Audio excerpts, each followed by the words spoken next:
Welcome to episode 53 of Oscar Sunday, 1 year anniversary. I'm Austin Johnson. I'm Connor Eyzaguirre. Woo! Today, we're talking about Rear Window from 1954. We've been doing this for 52 weeks straight. This is the 53rd. Started with Pulp Fiction with Quentin Tarantino, and here we are with Alfred Hitchcock. Didn't really plan that, but it just kind of happened with these 50s movies. This so happens to be my favorite one that we chose, right? Of course, there's movies I haven't seen that we've been watching throughout the month in the 50s, but Rear Window is just through and through masterpiece. A 10 out of 10 for me. Just I'm astounded by it and watching it, picking awards for it. Again, this happens every time we do this show. It makes me like the movie more or less. And in this case, way more. Way more. I adore this one, man. And I'm really happy to be here talking about it with you 1 year into Oscar Sunday. That's fantastic. I love that. That feels like we just started the show. It really does. Like this show has really evolved into something special for both of us. And I'm so psyched to be here talking about Rear Window. When we decided to do this stay in the decade for 5 episodes thing, Rear Window was the first film we put into the 50s pool because we were both like, well, we need to do that. And here we are. I mean, this is an Oscar show finally touching hallowed ground, Alfred Hitchcock. This is exciting. Yeah. We've discussed him. You and I did over on Filmgazm a long time ago. Yeah. We did an episode on Psycho. And of course we brought Psycho up a bunch when we were talking about The Apartment, 1960. Just a movie that we feel like should have been in that Best Picture category, of course. Yeah. In Rear Window, it's the same fucking thing, right? It's only up for 4 Oscars, not in the Best Picture category somehow. Yeah. And I remember way back, you and I did On the Waterfront, episode 10, 1954, and that's of course the winner from the 27th Academy Awards. But like, I love that movie. I love it to death. It's awesome. But like, how can you justify, when you watch those two movies together? Rear Window is either just as good or better than, and it's so sad to see a film like this just get shut out of that category. And then of course Hitchcock, a guy who is arguably the most prolific and talented filmmaker of all time, doesn't ever win. What the fuck is up with that, man? It's a travesty. I mean, I think no human being has done more to shape the genre of horror in Hollywood than Alfred Hitchcock. I mean, this guy established the rules of, the slasher genre. He gave us so many unforgettable films, and he got like a, Lifetime Achievement Award in the 70s, but, no like formal recognition as far as I'm concerned. And that's ridiculous. Yeah, it's absurd. It's there's a lot of guys that kind of fall into that category, who are total masterminds, and we see them now, years later. And Alfred Hitchcock is the first name on that list of guys who were nominated but didn't win somehow. And I feel like it's right to start with him. Yeah. Typically here on Oscar Sunday, we like to shout out some of the individuals within the film, whether it be, director, writer, actors, crew members. We want to shout him out. And Alfred Hitchcock, of course, is the guy that we're most excited about to just kind of bring into this show. And I want to start with him. I want to look at his, Oscar resume and talk about some of these movies because they're pretty fucking good. Absolutely. He was nominated 1940 for Rebecca. Absolute stunner. Nominated for Best Director again, 1944, Lifeboat. Nominated again, 1945 for Spellbound. Nominated again, 1954, Rear Window. And then, of course, nominated for his last Oscar nomination, it's Psycho, 1960. Yeah. And then, like you said, it's the late 60s when he gets his honorary award, 1968. And it's just, of course, there's a ton of movies missing here. A ton, like maybe 15. But these right here are really good. Before we talk about some ones that are missing, have you seen all of these? Do you like these that are here, these 5? I have not yet seen Lifeboat or Spellbound, regrettably. Okay. But Rebecca is a fantastically crafted thriller, as is Rear Window, and then Psycho is fucking Psycho. He's this guy has more masterpieces than most filmmakers. And like you said, there's a bunch missing here. One of my favorites is Strangers on a Train. Oh, so good. Like, just, be careful who you talk to about, the hypothetical murder of your wife, because somebody's going to take that seriously. It's the guy's so damn talented. I mean, he's Dial M for Murder, another one. Yeah, 1954, same year as Rear Window. Crazy. I love movies about, the arrogance of the perfect murder, and Hitchcock did that better than anybody. All of his characters stood out. He was doing things that no other filmmaker was doing, especially in the 50s. I mean, in this film, like Rear Window openly talks about, brutal murder, and Jimmy Stewart's kind of a peeping Tom. He's, looking in on this hot blonde across the street. Like, again, 1954. These are still pretty taboo subjects. But Hitchcock, who didn't really operate out of Hollywood, he did his own thing, kind of got away with a lot. Yeah. And that's pretty amazing. I mean, I think it's a big reason of why his films still hold up after, 50, 60 years. Yeah, exactly. You mentioned some other 50s movies also. That late 50s run into Psycho is this 1, 2, 3. There is no way to kind of compare it to anybody else. Yeah. 1958 Vertigo, 1959 North by Northwest, 1960 Psycho. And then Birds, 1963. Get the fuck out of here. It's bonkers. These are masterpieces just back to back to back to back. And now this just can't happen now. It's impossible for an auteur, just freak of nature, to just churn one out every single year. The way the film industry is now, and just by sheer imagination and talent, you can't match this guy.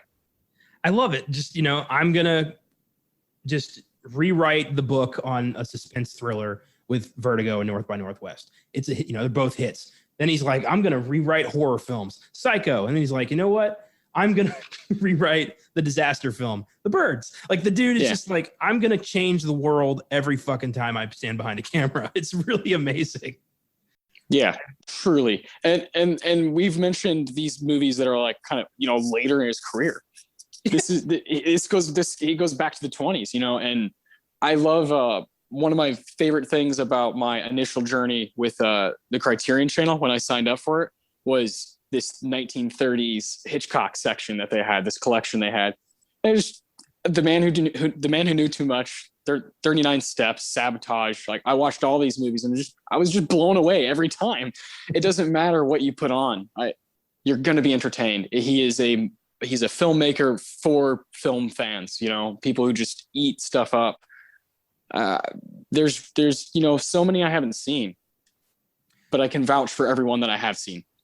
One that I really want to do on this show, because it was Joan Fontaine's Best Actress win, is 1941 Suspicion. Oh, hell yeah. Is one of the most well-crafted thrillers I've ever seen. You don't know what's going on and ever. Like, towards the end, you are kind of like pushed in the right direction, but even then you could be wrong. And it's so smart. Just, is Cary Grant trying to kill his wife? I don't know. You don't know. Hitchcock doesn't know. Cary Grant didn't know. Like, he didn't tell him. Like, he's just so good. He keeps everyone in suspense. It's amazing. And that movie is so creepy, and very much a predecessor to like Vertigo. And this kind of tone that Hitchcock would maintain throughout his entire career. It's nothing but respect. Yeah. The guy's an absolute legend. I think we could do a whole fucking podcast on the guy, right? He really does have the most insane IMDb page for a director. Yeah. You're going to be scrolling through this guy's stuff, and guys are lucky to get to 5 or 6 films, Yeah. And he's that's nothing, that was 1 year for the guy. Well, to just first off, to have a career that survives the silent era, already a big win, but then to not only excel as a director in the 30s, 40s, like during the Hays Code, but to be the man who breaks the fucking Hays Code with Psycho, and then to keep going. Like, he just never stopped. The 20s to the 70s. What kind of a run for a filmmaker is that? That's insane. I mean, Charlie Chaplin, maybe the only other filmmaker who lasted that long. It's remarkable. Yeah. He's quite possibly the GOAT of, movies in general. I would accept that. I would accept that. Anybody told me that, I'm not going to argue that shit. Exactly. There's no way to argue it. I texted you after watching Rear Window, and I think I said, is James Stewart just straight up one of the 10 best performers to ever live? He's not nominated for Rear Window. Just an absolute fucking travesty. We talked about him at great length, Anatomy of a Murder, just a couple weeks ago. But we're going to talk about him again. Oh, man. He's got a handful of stuff here. He's nominated for Best Actor. Mr. Smith Goes to Washington. He won the Oscar for Best Actor in Philadelphia Story. He was nominated for Best Actor in It's a Wonderful Life. He was nominated for Best Actor in Harvey, and he was nominated for Best Actor in Anatomy of a Murder. And then he got an honorary award in 1985. Woof. This guy. Some of my favorite things that a performer can do, when they've kind of shown me all of the tricks in the bag. Yeah. And I'm already convinced, James Stewart is dynamite. Everything I've seen him in, he brings it. And then you watch Rear Window and he's just sitting, and you realize, oh, he can also do that. He's that good where he doesn't need to move a fucking muscle, and I'm just kind of enthralled. I would be okay if this movie was 4 fucking hours, because watching Jimmy Stewart is a true treat. I agree. Yeah. I'm glad, we got to cover 2 of his greatest performances in this little 50s run we're doing here. Yeah. Still Harvey, the one of his nominations I still have to watch. Harvey, I'll get to that. I should have gotten to it for this one. I regret that, but I will get to it. We will, man. And I think we both had feelings about the Philadelphia Story, and I think it'd be a really cool one to do on the show when we cover the 40s and kind of talk about his win. Yeah, it'd be really cool. Any chance we can get to talk about him, he kind of has kind of a natural, easy ability. Just kind of seems like he was born with this kind of talent to be on the screen. It's rare. It really is rare. A lot of people look like they're trying really hard, and sometimes I like watching that. I like watching people really act. James Stewart, it just seems like it's just another really easy day in the office for him. Yeah. And I think there was something to that. Hitchcock often called him like the most easygoing actor he ever worked with. He became a staple of his work, Rear Window, Vertigo, Rope, The Man Who Knew Too Much. Like, he became one of his guys because he just went with it. He knew exactly what Hitchcock needed, and Hitchcock knew exactly what he was going to get. And that kind of, director actor combo is rare even today. So yeah, what would you compare that to? Do you think like Tarantino and Pitt have that sort of respect? That sort of kind of like, we just get it. I think maybe I think they're getting there. Maybe like, I'm trying to think of maybe like Nolan and Bale. Okay. I like that. They know what they're doing. Like, they've worked together a lot. They get it. Of course, like De Niro and Scorsese have a very easy, hey, we know we got this. This ain't our first fucking rodeo sort of thing. Yeah, you know what you're going to get. PTA and PSH. Yeah. It's like, I can throw you into anything. I can make you, the 20th guy on the cast, and I can also make you the lead of the movie, and you're going to understand what I'm trying to ask from you. And that's really cool. It is cool. It's great. And it reflects in the work we get. We as fans only know so much. We only understand so much, but what we get is the product. And from there, we can see, kind of like backtrack the work that was done. And that's kind of what we do here, really.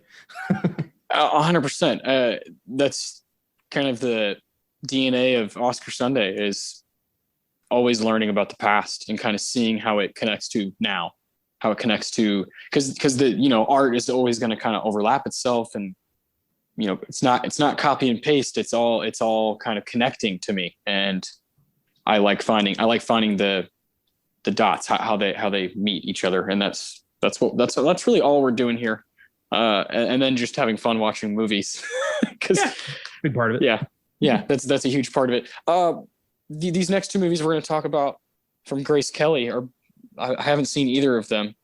One of them from 1954, where she won Best Actress. Yeah, for The Country Girl. Of course, she's also in Rear Window. That's just that's tough to do. I think now when someone does that, like ScarJo, when she was nominated dual at the Oscars, and it's like, for these different performances, I think that's seen as really rare now.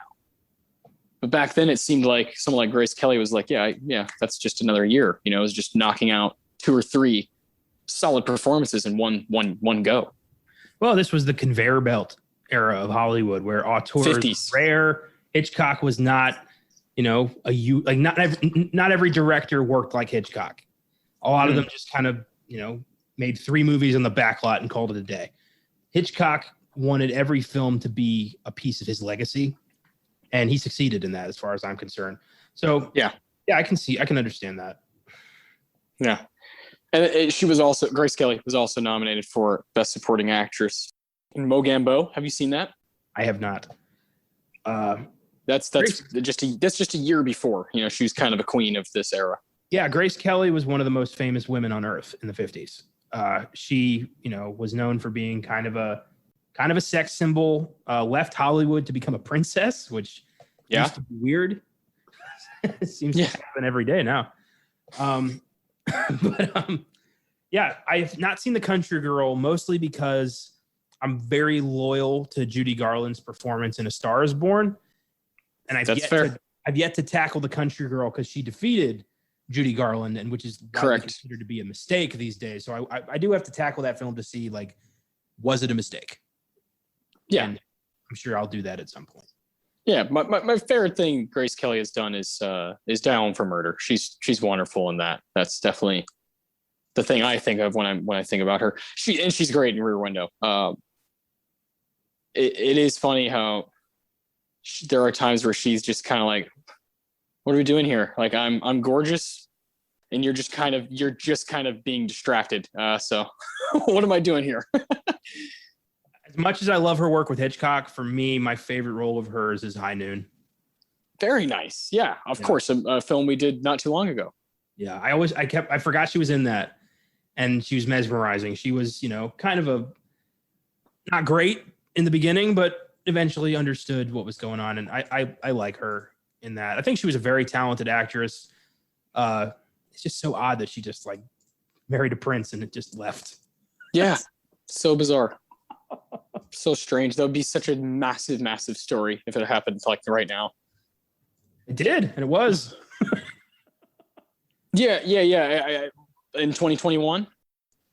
Yeah, I remember there was that one actress who married Prince Harry, I want to say. Yeah, but not of Grace Kelly's. Yeah, that's true. That's nowhere stature. Near that. Yeah, this is who. Yeah, that would be like if Amy Adams just suddenly married an Arabian prince and became. Yeah. That would be weird, and we would never stop talking about it. No, it'd be so bizarre. And I would be like, no, I want to see her in more movies. Oh, man. This next lady, Thelma Ritter. Very, very nice Oscar resume. And she plays Stella in Rear Window. She is awesome in this movie, and just provides sort of a lifeline at times for the audience, where you're getting a little fuzzy. You're like, holy shit, is this guy kind of losing it? When he starts falling asleep, and she just kind of pops in and gives him, like, what the fuck are you doing? Make use of yourself. And she's amazing. And then I looked at Thelma Ritter, and She has 6 Oscar nominations. Okay, so Best Supporting Actress for all of them. That's in All About Eve, 1950, The Mating Season, 1951, With a Song in My Heart, 1952, Pick Up on South Street, 1953, Pillow Talk, 1959, and Birdman of Alcatraz, 1962. So within 12 years, 6 nominations. Just a lady that is very much on my radar now. Yeah, holy hell. I didn't know she was that kind of, she had that kind of a resume. That's impressive. But after seeing Rear Window, I'm like, yeah, she's great. I love her character. Just, kind of Jimmy Stewart's like, kind of keeper almost, and she ends up drawn into this too. She wants to know, like, did he kill her? Like, I'll help you find out. I'll dig it up. What do you want? Yeah. Great. She slowly gets sucked in. She's suggesting like outlandish shit. Like maybe he just chopped her up and threw her in the hat boxes. Like she's just suggesting the weirdest shit. Brilliant. Yeah. She had to be brought up here. Yeah. Those are the people that I wouldn't have really known about. Other than kind of doing a little bit of research and watching some films. And here's a guy who is finally nominated for Rear Window.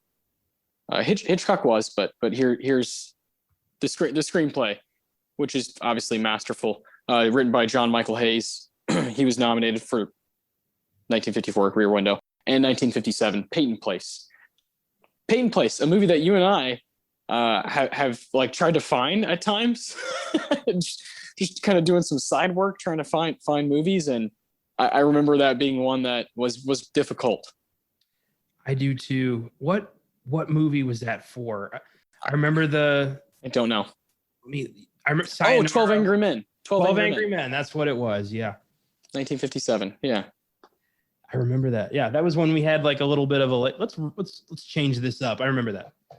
Yeah, we definitely kind of changed everything around that time. Yeah. Yeah, we should, just for like, nostalgia's sake, we should check out Peyton Place. 100%, man. If I can get my hands on it, I don't care if it's a terrible movie. I need to see it at this point. It's just in my mind. I feel the same way about Sayonara. Oh yeah, you can say that again. That's definitely one that I have really thought about, that I really do want to watch. Peyton Place is one of those random ones that just kind of went under the radar.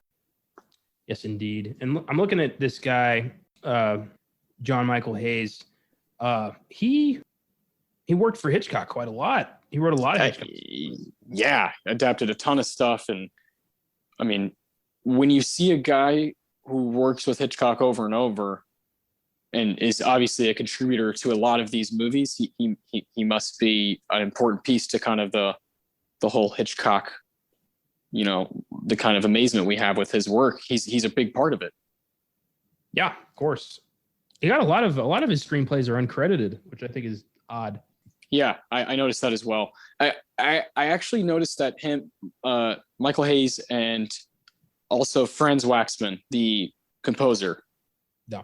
He also worked with Hitchcock a lot, and you just kind of start making these connections of, okay, yeah, he clearly trusted some of these guys during different eras of his career. And have you seen this guy's resume here? It's fucking loaded.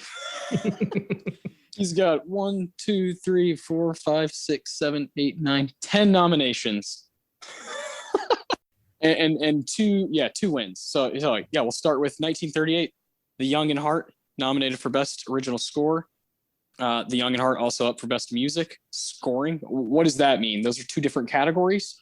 Fucking A, man. The 30s. Nominated for Best Original Score 1940 for Rebecca. Nominated for Score again 1941 for Suspicion, a movie you just talked about a little bit ago. Also 1941, Dr. Jekyll and Mr. Hyde. 1945, Objective Burma. 1946, Humoresque. 1950, Sunset Boulevard. That's where he got a win. Also got a win a year later for A Place in the Sun, 1951. And then nominated 3 more times for The Silver Chalice, 1954, The Nun Story, 1959, and Taras Bulba, 1962.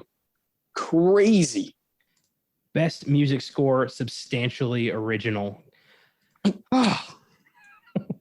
Why did they complicate this shit? I don't know, man. The 30s and 40s, 50s, those categories are lost. Oh wow, he did the music for Bride of Frankenstein. Oh, man, that's really look at his picture, his IMDb picture, Franz Waxman. This guy is just, I mean, I if you're listening, look this guy up, Franz Waxman, and he will stare into your soul real quick, and then you'll realize how many cool films he worked on. Crazy. He's born in Germany, died in Los Angeles in 1967. I'm not going to forget this name. No, I feel like I've seen this name quite a lot. Never really. Right? Exactly. Never put it together. Yep. Yeah. Exactly. Oh man, I love doing that. The last person I want to talk about kind of has that effect as well, and it's the cinematographer, Robert Burks. Robert Burks.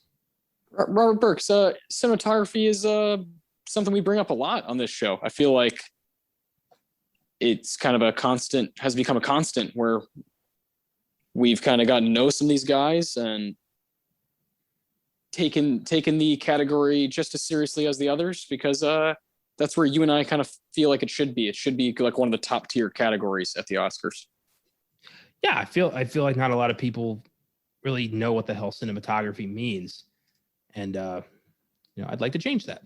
It's the guy who's actively holding the camera, filming the movie. Yeah, and Robert Burks, his IMDb page, he's got a real cool picture of him behind a camera.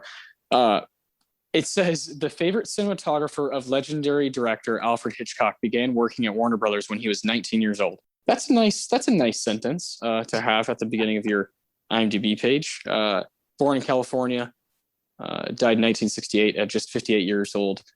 And he's got a really cool resume. Just his front four are Vertigo, To Catch a Thief, Rear Window, Strangers on a Train.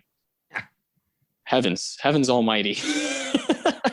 another Hitchcock mainstay.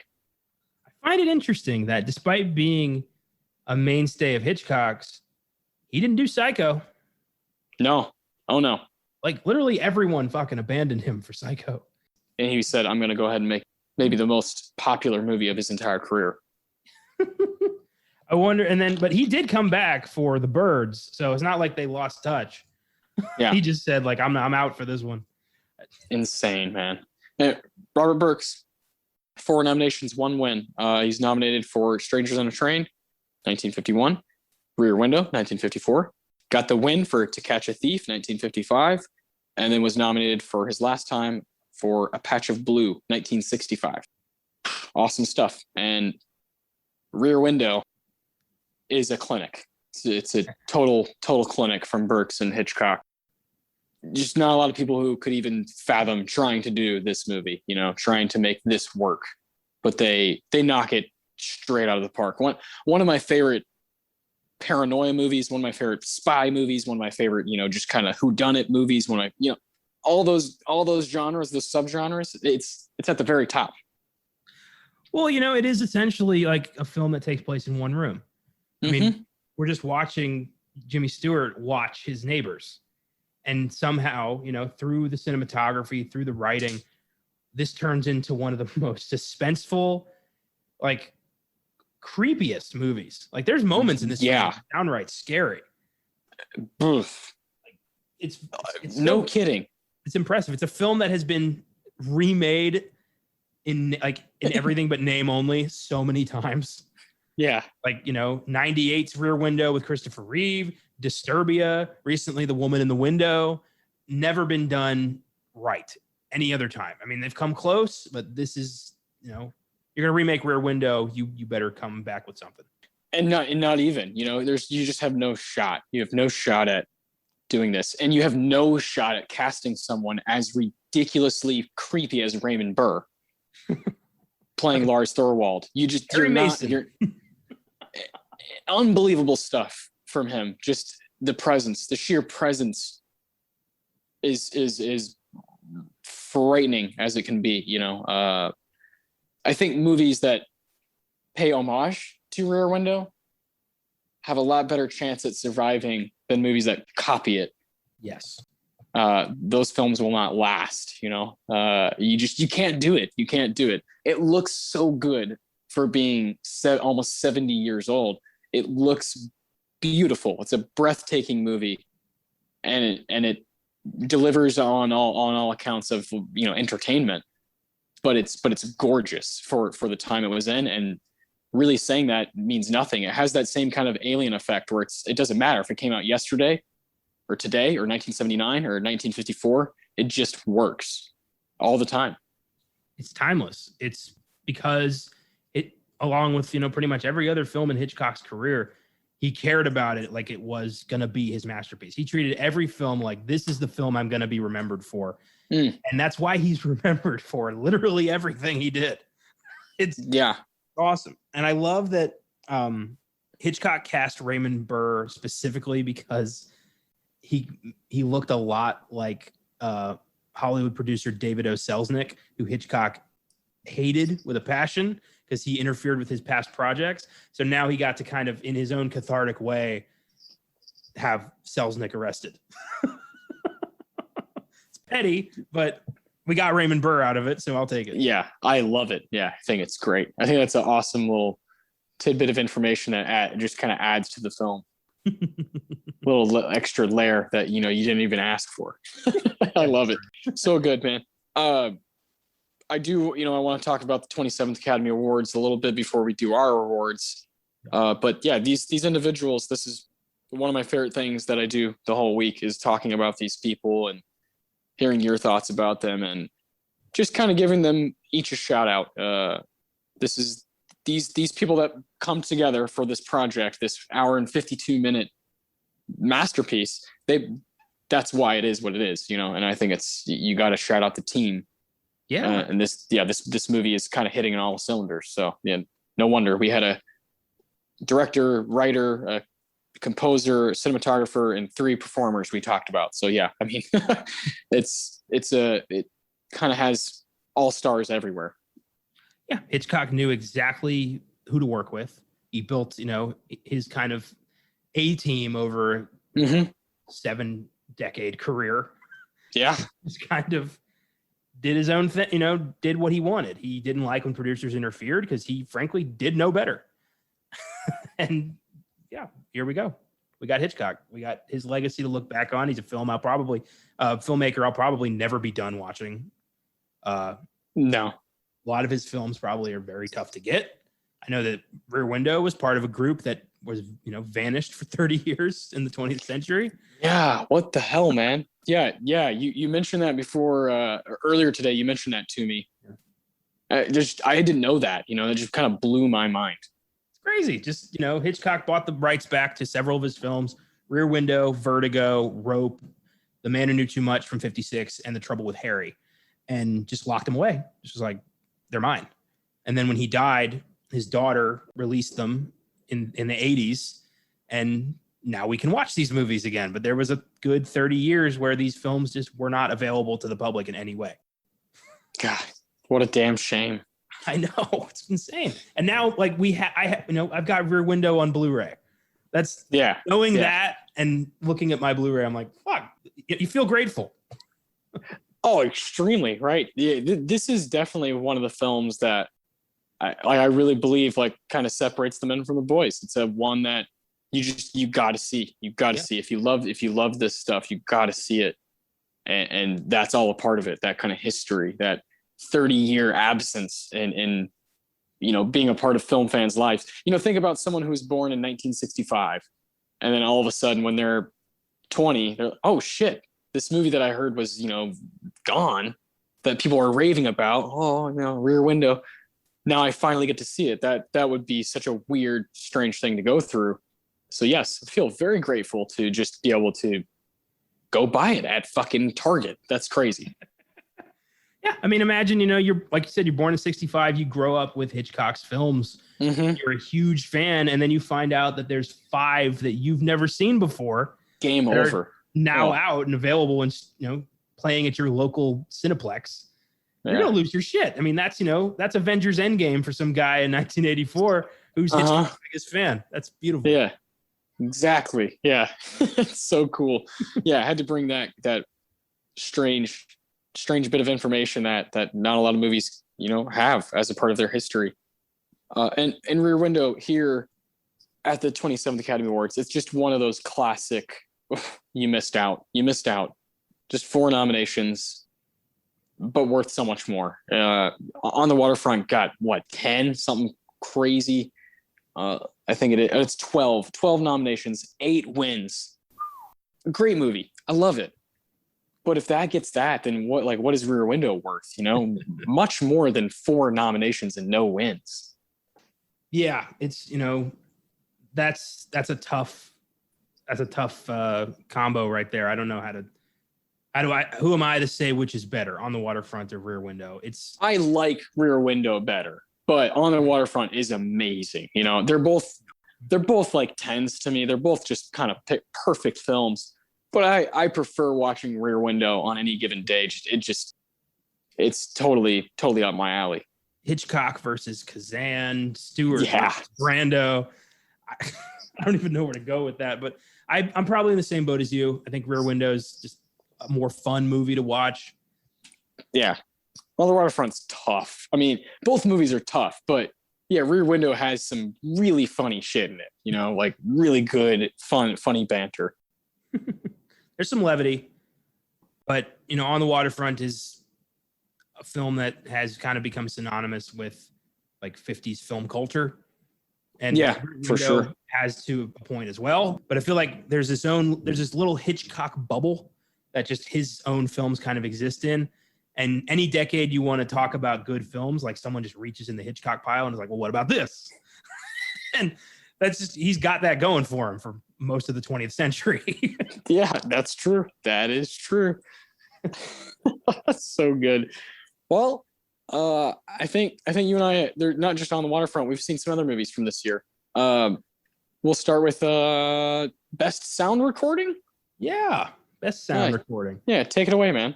Would evolve into best sound, my favorite category. If y'all have been listening for a long time, it's been a year. Yeah, true. We've got Brigadoon, The Caine Mutiny, Rear Window, Susan Slept Here, and the winner, The Glenn Miller Story. I've actually seen The Glenn Miller Story. Oh yeah, I watched that in middle school music class, and actually it's bad. Glenn Miller was a trombone guy. Jimmy Stewart plays him. Yeah, I knew Jimmy was in it. Yeah, and it's Glenn Miller was a trombone artist in the 40s who ended up getting shot down in a plane crash. He was visiting the troops during World War II. Got shot down. His plane was never recovered. He just disappeared. But y'all have probably heard. You've ever heard "In the Mood"? That's him. Yeah. I love it, man. Yeah. And is that a film you'd rewatch now? Yeah, I think so. Yeah. Now that nice. I know I like Glenn Miller's music, I love Jimmy Stewart. Like, why the hell wouldn't I watch that again?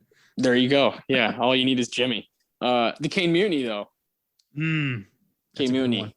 That's a nice one. That's definitely one that has stuck with me a bit. I would love to rewatch that. Yeah, absolutely. As far as sound recording, the Glenn Miller Story is about musicians. It's about Glenn Miller. I get why that won. I don't know if I'd put, Rear Window. I don't think sound design is particularly its best quality. It's not terrible. It's just not really anything I think about with this movie. It's more unique than anything, right? It's kind of a different kind of craft within sound, but it's not really a best sound recording winner, in my opinion either. There's so many other categories that Rear Window should be in other than this. I agree big time. With that, let's go to best cinematography color. Yes. We have The Egyptian, Rear Window, Seven Brides for Seven Brothers, The Silver Chalice, and the winner, Three Coins in the Fountain. I've seen Rear Window and Seven Brides for Seven Brothers. Same. And I think Rear Window should have taken this absolutely 100%. Yeah, from what I know, Three Coins in the Fountain, Milton Krasner. Don't know much about the movie, but I would love to see the film that beat Rear Window, because it's Three Coins at a Fountain is a rom-com essentially. So it's like, what did they do that was so much better than Rear Window? You know? Yeah. I know. Because it's the way this movie moves is probably what it has going for it the most. As again, nearly 70 years has gone on. It's stood the test of time because of just how well it's just structured. Yeah. And that, you know, from some of the swooping shots in Jimmy Stewart's apartment to just how the patience of going through each flat and just kind of scoping through that shit's not you can't teach that stuff, you know? And, and I'm very curious to see these other movies, The Egyptian, you know, Silver Chalice. Yeah. Seven Brides for Seven Brothers is not a movie I've really thought about since watching it. Not really for me, but yeah, I always want to see movies that can compete against Rear Window because I just don't see it. I agree. Seven Brides, I've thought about that often, mostly because I just can't believe that was an acceptable turn of events for a film in 1954. For a guy to just stroll into town and be like, I want a wife. You'll do. How about it? And then she's just like, well, I'm lonely, so sure. And like, are you kidding me? And like his brothers are going to just kidnap a bunch of women and then hold them at their like homestead until they fall in love with them. That's an incredibly fucked up situation. No kidding. Oh my God. That movie was so unintentionally disturbing to me. And I do not like it. And I don't want it to be here. To me, that was not deserving of pretty much any Oscar it was nominated. And it was a Best Picture nominee. Yeah. Are you kidding me? That movie, that's bad. You know, that could be the poster for just straight Oscar snubs is Seven Brides over Rear Window. Yeah. Where the fuck were you guys? You know, what was going on? Put a little money in her pocket or what? You know, it's frustrating. I'll always be grateful to Hello Dolly for ending the reign of the budget 20th century musical number. Yeah, me too. I'm not. That's just not my genre. I will always try. I will always give it a chance. And there are some that I like, but mostly I just get really frustrated with those films. You know, I just get it irks me. And you know, this is coming from a guy who likes, you know, Itchy the Killer. So it's not. It's like it's preference, right? It's like I don't want to watch people in unison just out of nowhere start singing and dancing.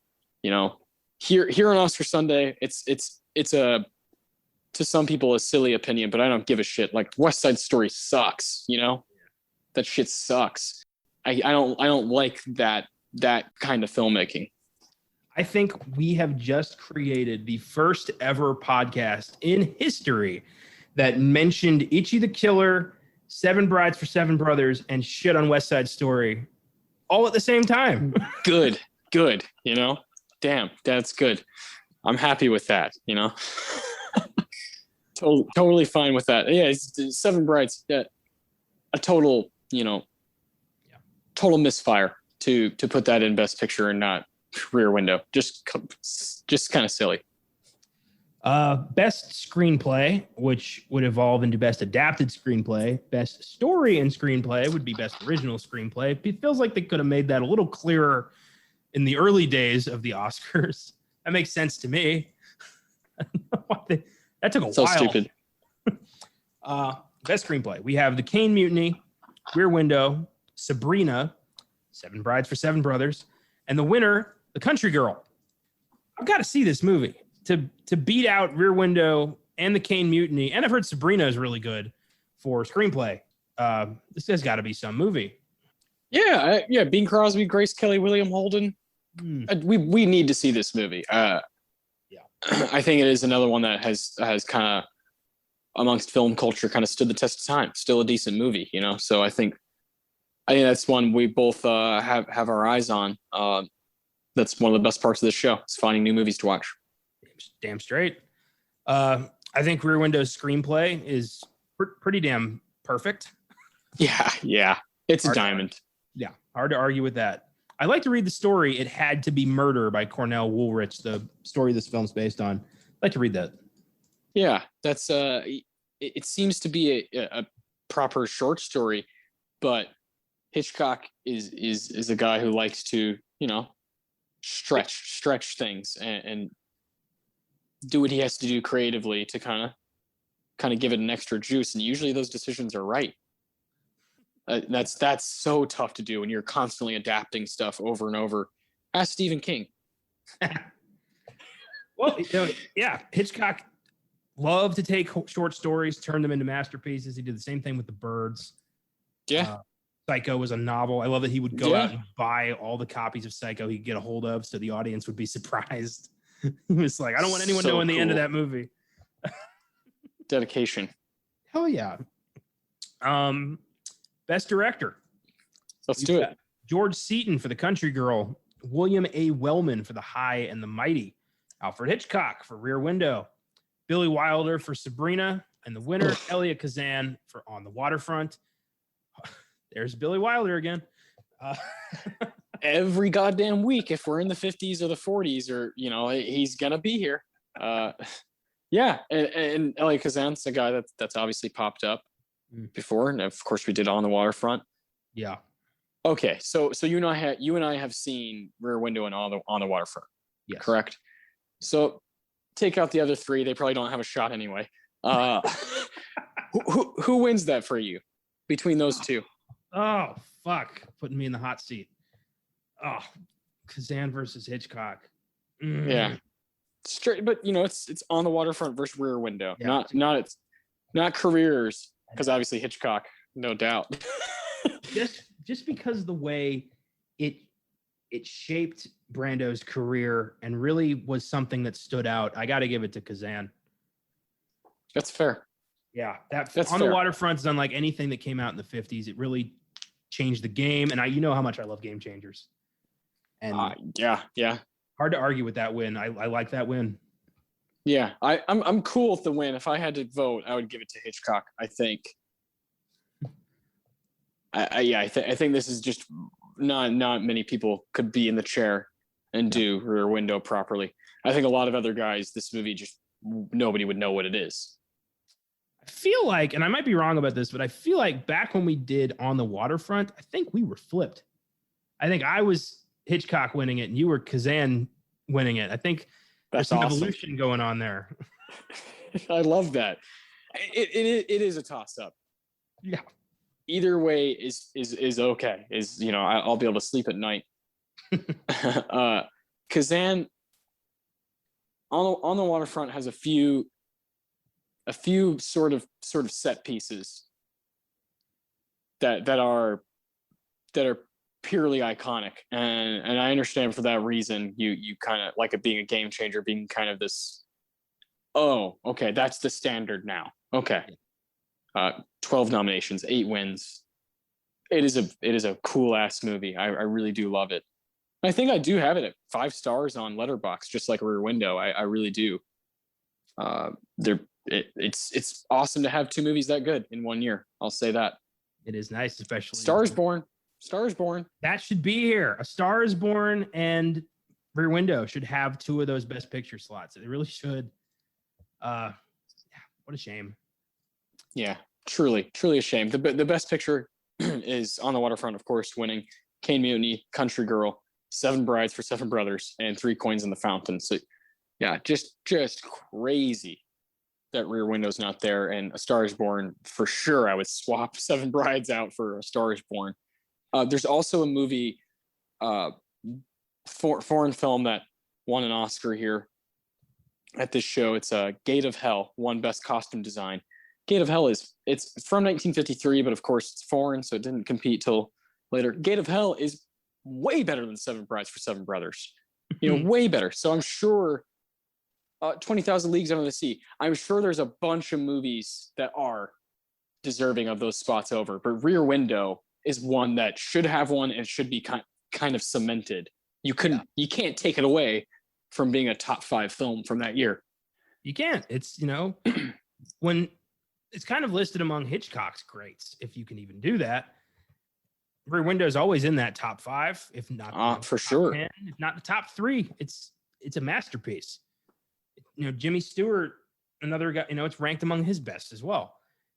Another guy who I told you always seemed like he was on the right side of history and really knew how to pick his scripts. All of his films have something to say. He always did stuff that looked, felt progressive, felt like something that was going to piss off the Hays Code. Yeah. And yeah. I fucking love that. Jimmy Stewart was a goddamn pioneer when it came to just, character acting. God, so cool. I'm looking now. I didn't know Rear Window is literally number 50 in the top rated IMDb movies. 50. There you go. Right next to it is Casablanca at 48 and Once Upon a Time in the West at 49. That seems right, doesn't it? Doesn't that seem appropriate? That's perfect. This is a fun game. 47 is The Prestige, 2006. Really? Yeah. Nice. How about that? Edging out Casablanca, Once Upon a Time in the West, Rear Window, Alien, Apocalypse Now. That's just amazing. I love that. I love The Prestige, but I don't know if that's all right. No, not for me personally. No, but that's cool to see that because The Prestige is really cool. I mean, this list, it's not great for reference. For example, Inception's 13. I like Inception now after finally watching it again, but 13 is way too high. Way too high. Yeah, 13 all time. Number one's Shawshank. Yeah, okay. And then you have Godfather Part 2. Dark Knight Rises, number 4. Dark Knight Rises is number 4. Yeah, ahead of 12 Angry Men at number 5. Yes. Yeah. I could look at this forever. This is very subjective. I don't know what to say about that. Extremely. I've never seen a list this ballsy. Yeah. Where's the Dark Knight land on this list? I'm sorry. Dark Knight is number 4. Did I say Dark Knight Rises? I'm really sorry. Okay, that makes way more sense. I don't think Dark Knight Rises is on here. I don't see it. Okay. I believe it's the top one. Oh no, it keeps going into, oh my God. Top 250. It's an odd number to pick for a top. Yeah. Lists are so much fun, especially when they're like that. They're wild like that. But it's, based on their rating. According to IMDb, Dark Knight Rises is number 73. Okay, I just missed it. It is in there. Yeah. Oh, I see it. There it is. Yeah, right ahead of Aliens. Get the fuck out of here. No way. No way.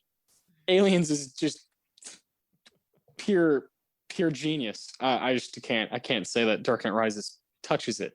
This is great. This list is crazy. Who the hell put this together? I want to do an episode just to look at this list and just go through it and react because we got our own awards to get to. I love doing this kind of shit. It's so much fun. Yeah, again, the subjectiveness of it is fascinating when you get that ballsy.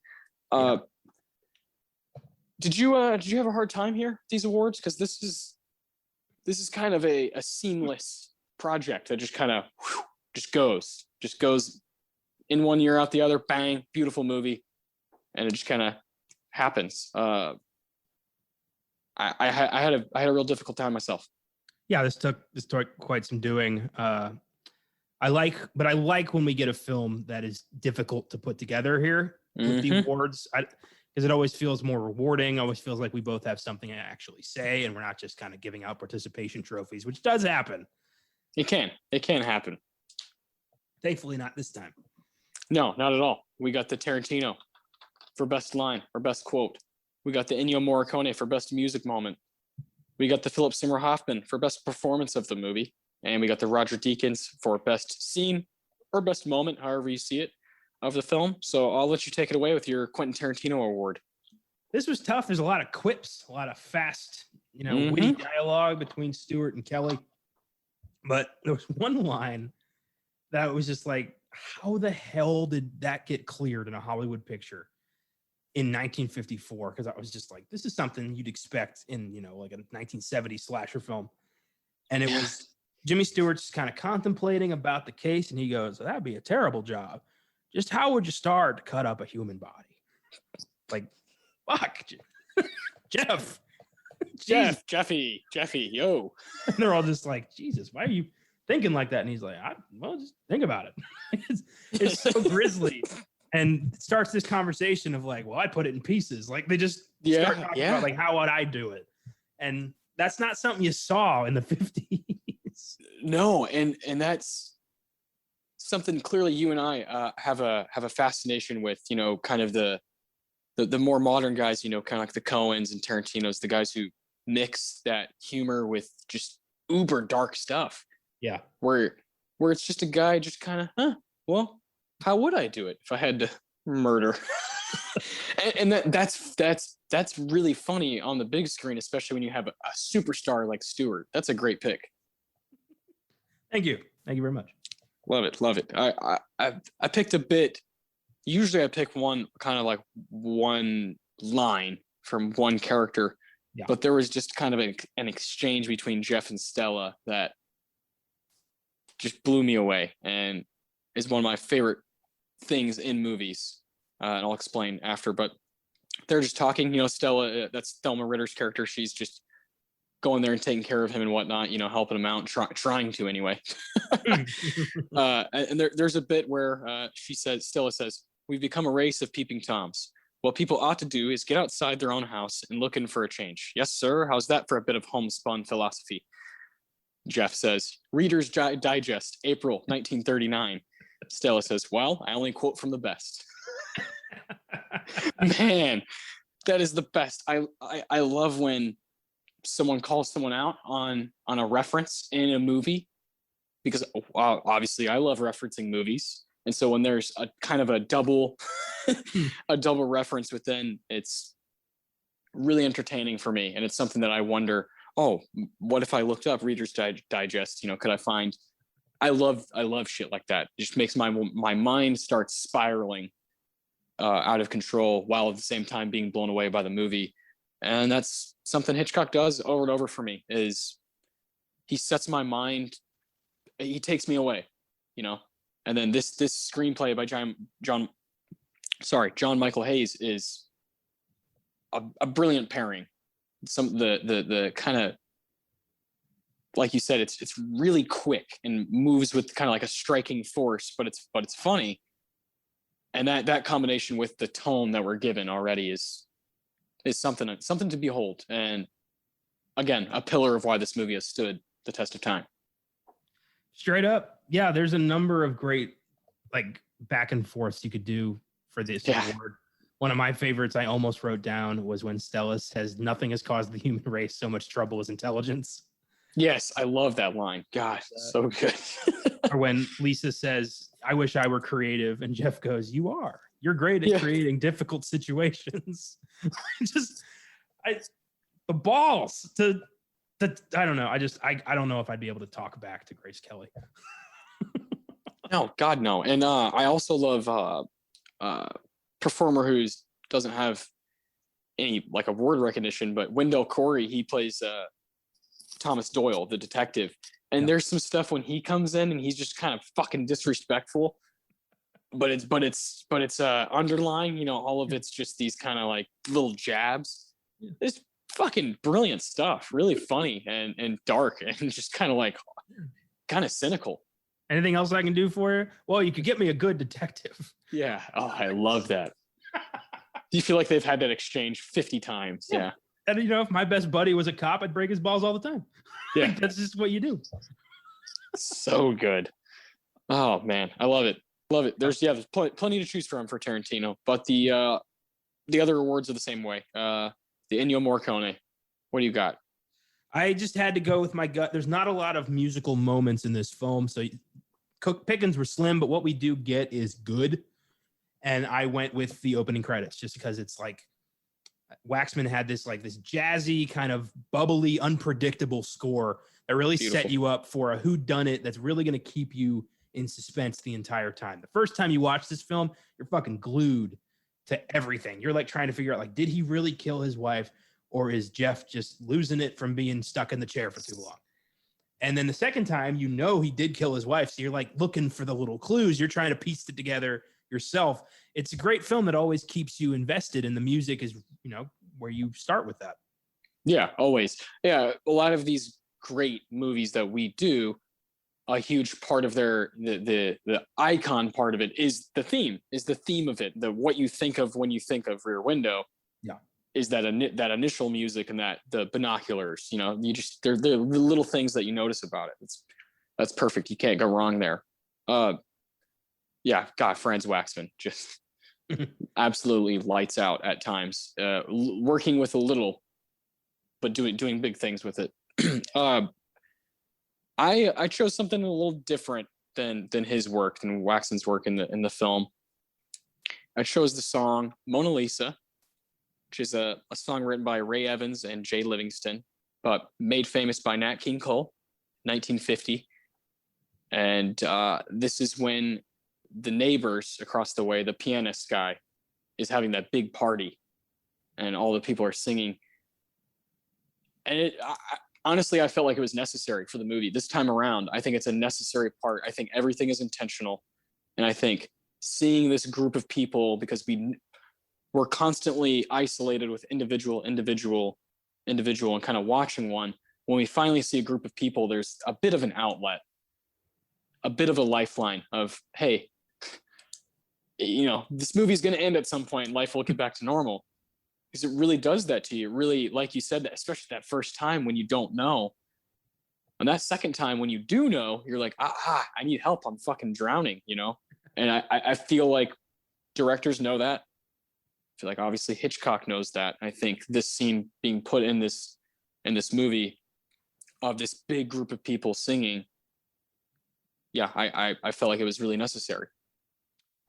I agree. Kind of grounds you for a moment and reminds you that these are human beings. There's a world going on here outside Jeff and his binoculars. That this isn't a murder mystery designed for him. These are people's lives, and you need to remember that. And that music does a great job reminding you of that. Yes. Yeah, exactly. And now it's always good to go on kind of like a Nat King Cole phase. So that's what I'm going to be doing next couple weeks, which I'm always okay with. PSH. This was easy. Come on. It's Jimmy. Of course, it's Jimmy. Yeah. Jimmy again. His second time. The first guy to win unanimously twice here on Oscar Sunday. He's got 2 PSHs. Of course, he won easy, hands down, on Anatomy of a Murder. Yeah. We both love George C. Scott, but Stewart is just crushing every single bit in Anatomy of Murder, and he does the same goddamn thing in Rear Window with a broken leg. At one point, 2 broken legs. Man. What more can we say about the guy? I don't know, but I guarantee you we are going to talk about him again at some point. Like Jimmy's never leaving. Yeah. No, he's in a class of his own for performing, and kind of in our minds, as we're huge fans of his now. We already were, but this show has heightened it to a totally different place. He carries this movie unlike anyone I can imagine. There's a lot of times with different actors, maybe you could replace them. Maybe you could put this guy here in place of this guy and it would be fine. It'd be different, obviously, but the movie would work. There's just not really anyone but Jimmy Stewart at this point in time in his career that could pull this performance off. He's got this endearing quality about him, and it just makes him the everyman you want to see succeed. Every performance he's ever done has been, this kind of charming guy with this very unique accent who you just want to see, you want to see it work out for him. It's great. Rear Window, he brings that charm to the character, and you need to like Jeff. He's your lifeline in this movie. He's the guy you're seeing everything through his eyes. So if you don't like Jeff, you're already out. Yeah. And who doesn't like Jimmy Stewart? How can anybody not enjoy this guy's career? He's just, every one of his films is enjoyable because of him. Yeah, truly. He brings it every time. And again, like you said, he's going to come up again, and I wouldn't be surprised if he won more PSHs. Yep, he's gonna have one of those like Boy Scout fucking merit badges of just our awards. The sash. I love it. He'll have more PSHs than Oscars. Aw. I know that sucks, right? But yeah, we'll never stop talking about him. I imagine he's a part of your deacons, is he? No. No? Let me hear it. Kind You're of. Roger Deakins. It's a little bit of him. It's entirely Raymond Burr who gets my deacons. And it's one moment because you know it's coming, but the reveal is so creepy. It's when Lisa goes over to the other house to find some dirt. Thorwald comes home early, catches her, tries to, strangle her or whatever. The cops show up. And as the cops are interrogating Lisa, you just see Thorwald look slightly up and finally notice Jeff. And it is so creepy because now you're like, oh shit, he knows he's coming. The clock is ticking now. It turns into a horror movie for the last act. It's so good. And just the little head turn Thorwald did, it was like a fucking raptor in Jurassic Park. It was so subtle but quick. It was creepy. And like I openly went, oh shit. And I've seen this before. Right? Yeah. Same. So fucking I knew right there, like, yeah, that's the best. What a touch, right? And throughout the film before that, you have many times where Jimmy will he'll backpedal with his wheelchair and go to where their shade is so that no one can see him. And he gets away with it. He barely gets away with it over and over. Then finally, gotcha, fucker. You're mine. And like you said, it gives me chills thinking about now. And it's Raymond Burr's hair, just boom, and then his eyes, the glasses, he just locks in. Oh, what a touch! And the Hitchcock knowing exactly where to put everything on the windowsill. Oh, that's the stuff. That's the juice, like, of movie making. I wrote that down as well. That moment, kind of that culminating moment. Mm-hmm. And then I thought about it more, and I was like, I wonder if Connor has that. and so I wrote it down, but I also wrote something else down for sort of a backup, because I like to shout out as many scenes as possible. So that's also my favorite touch of the movie, is that the look up. Yeah, I don't know what you call that. It's just perfect. Probably the best I've ever seen it done. But when the dog dies, and all the neighbors are involved, and the owners of the dog put that little basket down and fucking weep, weep, weep, weep, weep, get it up to them. They see it's dead. Which one of you killed my dog? Right away, Jeff is looking around, and he's noticing different things, and he sees that fucking Thorwald's flat is completely pitch black, and all you can see is a fucking cigar. Oh, what a frightening image. This dog dies. The entire community is trying to figure out what's going on. Everyone except for him. And Jeff's like, no, he would have reacted if he was a normal fucking person, but he's a murderer. So he's not. And then they, of course, find out that didn't want the dog digging up stuff in the flower bed, and leads to that whole other bit. But that shot of the flat, of Thorwald's flat, pitch black with the orange, with the cigar, is so cool. So goddamn cool. The ability to make Thorwald as wildly frightening as he is without saying anything until the very end is a true feat. Yeah. That's, I think, owed entirely to Raymond Burr's performance. It's very minimal, but he does, you don't forget him. He's fantastic. No. Another thing, if you have an apartment, you probably shouldn't kill your spouse. There's very few places to hide the body. You should always make sure you are a homeowner with a yard. Otherwise, the dog's going to dig up your flower bed. And yes, exactly. Yeah, good advice. If nothing else, take that away from this. From Rear Window. Yeah. And another thing, I love that scene happens right as it looks like Jeff's going to throw in the towel, where he's thinking like, maybe I did make it all up. Maybe there is nothing going on here. And then the dog dies, and even Grace Kelly's like, oh, that motherfucker did it. Like, it turns into he did it, and now we're the only ones who can get justice. It's great pick. Yeah, and you could also go with that initial night when Jeff is kind of kind of starting to get it. And you see it's the night when it's raining, and Thorwald leaves with that creepy ass briefcase 3 times and comes back all 3 times, and then he's kind of drinking and falling asleep, and you're like, oh my God, I've seen this before in so many movies where like the detective is starting to go loopy and lose his mind, and now it's coming back and playing against him, and then Doyle gets involved. Just every touch, man, every touch. This movie is pretty much seamless. Yeah, it's perfect. It really does. Like, Hitchcock knows exactly how to keep you on the edge of your seat the entire time. It's wonderful. I give this film a straight up 9. Probably will go up in the future. Beautiful. Yeah. Like I said at the very top of the show, it's a 10 for me. One of the few 50s movies, along with On the Waterfront, that reaches that 10 place. There's not really a whole lot more we could say about it. It is a breathtaking movie that I have no qualms with. There's really nothing I could complain about.